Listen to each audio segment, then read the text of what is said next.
Baik, kita mulai konsepnya dulu. Di Quran surah 19 Maryam, dari ayat yang kedua sampai dengan ayat yang ke-11 itu. Baik, posisi paling kanan dari atas sampai dengan ke sebelah bawah.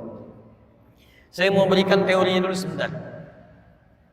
Bapak dan Ibu sekalian, tolong dipahami dengan baik bahwa nikmat keturunan itu, anak-anak, itu termasuk nikmat yang masuk dalam kategori hak prerogatif Allah Subhanahu wa taala. Jadi yang menentukan hanya Allah. Apakah dia akan cepat terlahir, atau dia lambat, atau laki-laki, atau bahkan perempuan. Kadang-kadang ada yang ingin cepat, menurut Allah mesti lambat, sesuai dengan maslahat keluarganya. Ada yang ingin lambat, tiba-tiba jadi cepat. Ada yang pengen laki-laki, jadinya perempuan. Ada yang pengen perempuan, lahirnya laki-laki. Ini yang cukup menarik. Konsep itu ada di Quran, surah ke-31 ayat 34. Saya tidak masukkan di sini. Ada 5 hak prerogatif Allah Subhanahu wa taala yang tidak akan pernah diketahui oleh makhluk manapun, termasuk malaikat Jibril yang paling dekat dengan Allah Subhanahu wa taala.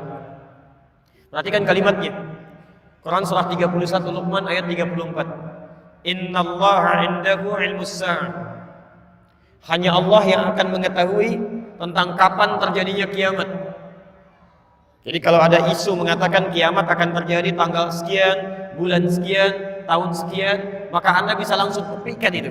Mustahil. Dulu saya ada di Garut tahun 1999. Ada isu beredar menyampaikan kiamat akan terjadi tanggal 9, bulan 9, tahun 99. 1999. Masya Allah. Sebagian pasar agak sepi, Pak.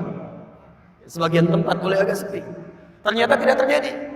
Konon kabarnya diundur. Ya. Pada tanggal 2, bulan 2, tahun 2012, ya, tahun 2002. Ternyata nggak kejadian juga gitu ya. Jadi kalau ada isu-isu tentang kiamat, tentang macam-macam, itu mutlak pengetahuannya milik Allah Subhanahu wa taala. Jelas di sini? Baik, wa yunazzilul ghaits.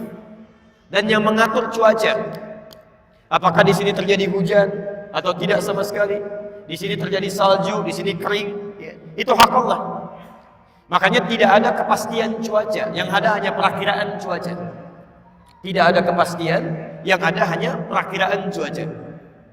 Nah, yang ketiga, wa ya'lamu ma fil arham, dan yang menentukan proses yang terjadi di dalam rahim. Jadi kita nggak bisa pilih.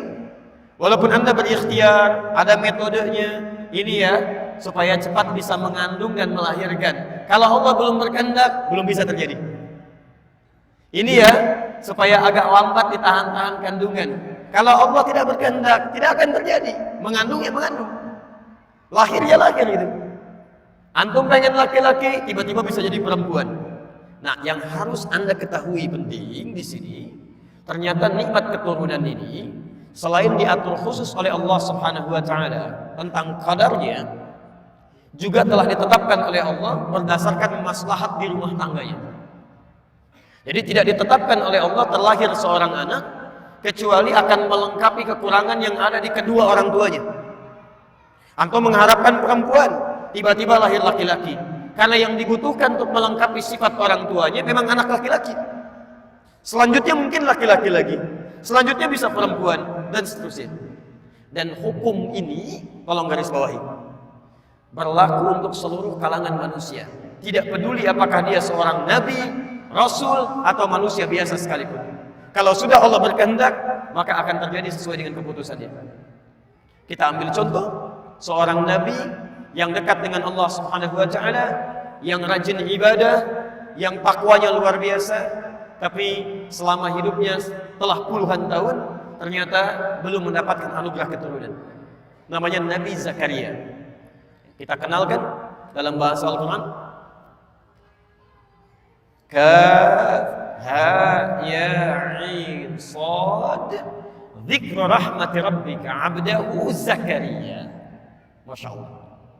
Allah sampaikan berikut ini, kami akan kisahkan tentang seorang hamba Allah Subhanahu wa ta'ala yang punya sifat baik luar biasa, namanya Zakaria. Masya Allah. Antum kenal Zakaria? Kenal Nabi Zakaria? Kenal di mana, Mas? Baik. Apa persoalan Nabi Zakaria?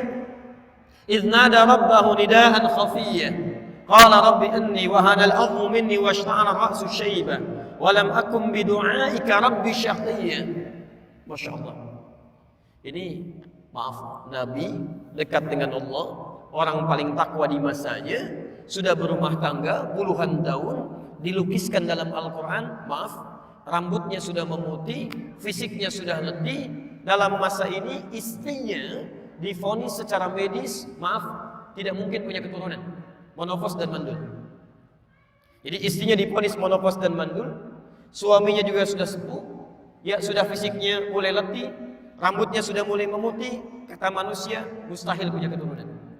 Sudah ikhtiar kemana-mana, ditetapkan tidak mungkin punya keturunan, puluhan tahun. Pertanyaannya, maaf, apakah Nabi Zakaria mengeluh? Tidak.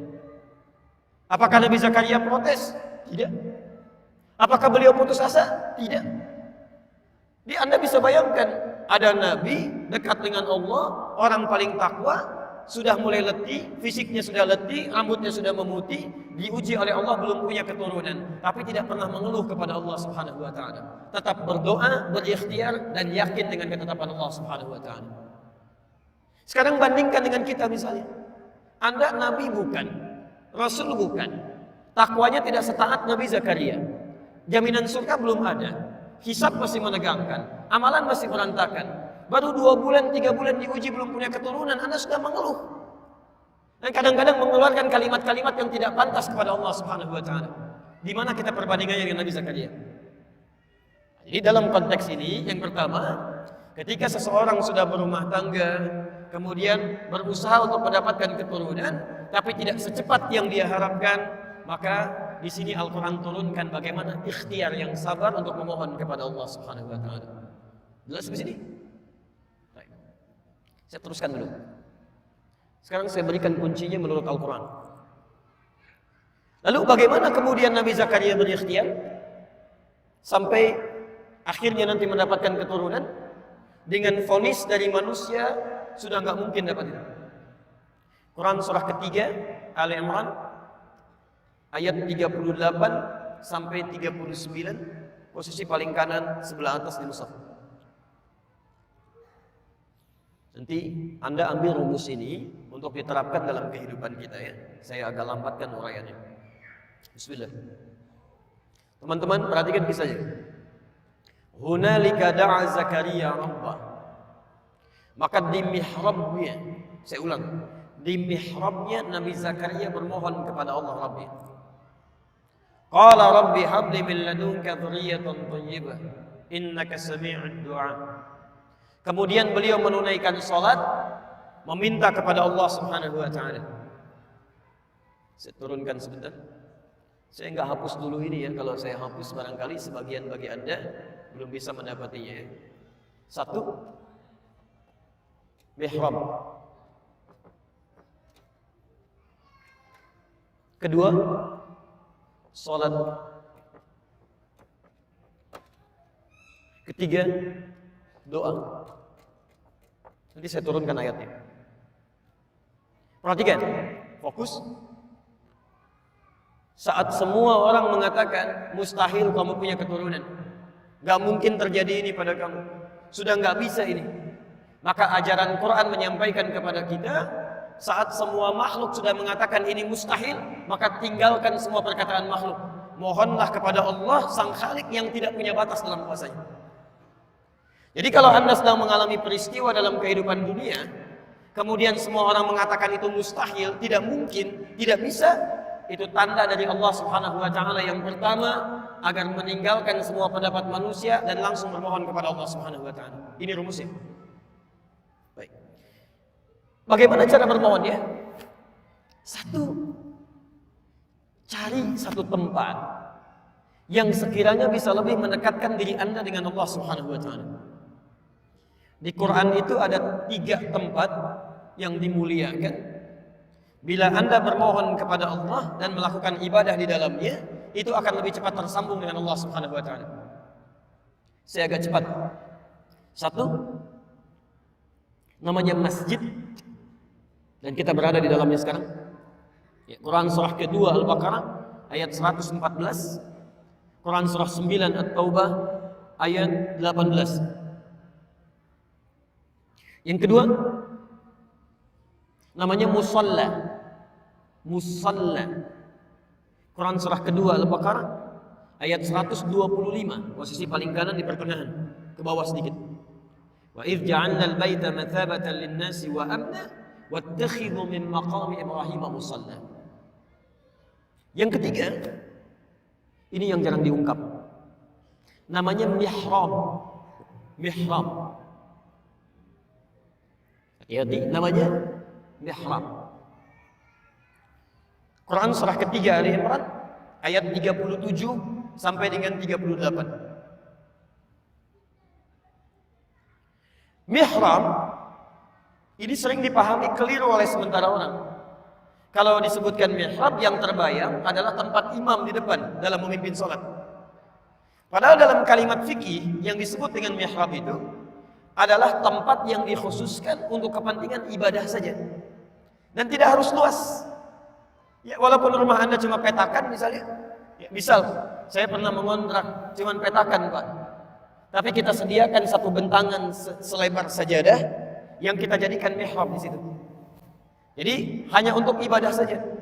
Salatnya di situ, baca Al-Qur'annya di situ, zikirnya di situ, dan tidak harus dicampuri dengan kegiatan-kegiatan dunia yang lain.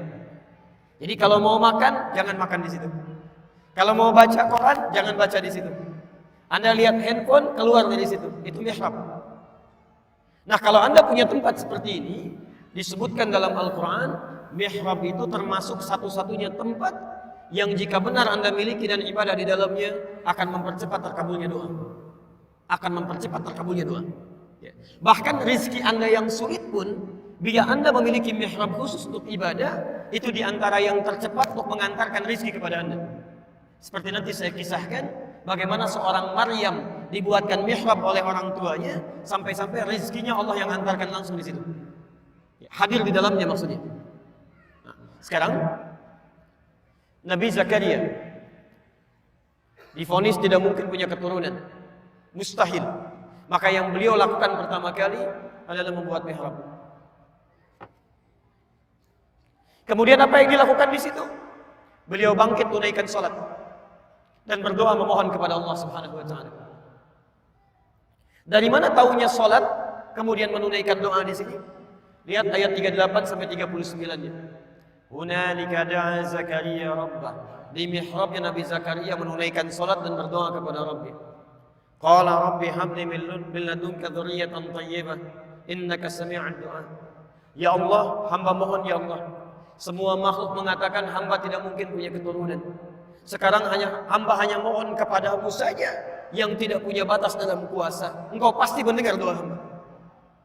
Apa yang terjadi? Ini yang paling menarik. Begitu doanya disampaikan kepada Allah, selesai beliau berdoa, salatnya belum selesai. Masih berdiri dalam salatnya.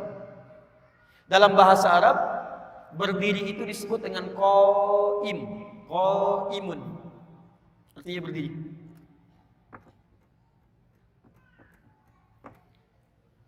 Masih salat disebut dengan yusalli, yusalli, sedang salat. Masya Allah.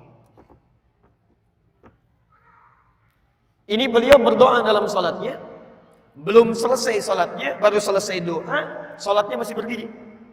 Masih berdiri dalam salatnya. Tiba-tiba turun malaikat. Ayat 39-nya. Fanadatul malaikatu wa huwa qaimun yusalli fil mihrab. Turun malaikat menyampaikan kepada Nabi Zakaria, mengatakan annallaha yubashshiruka bi Yahya. Allah kasih kabar gembira kepada Anda akan punya keturunan.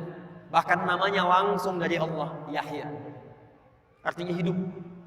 Yang mustahil menurut manusia, lahir dari rahim seorang perempuan yang menopos dan mandul bayi yang hidup, kata Allah enggak ada yang mustahil. Lahir dan hidup dia. Ini poinnya.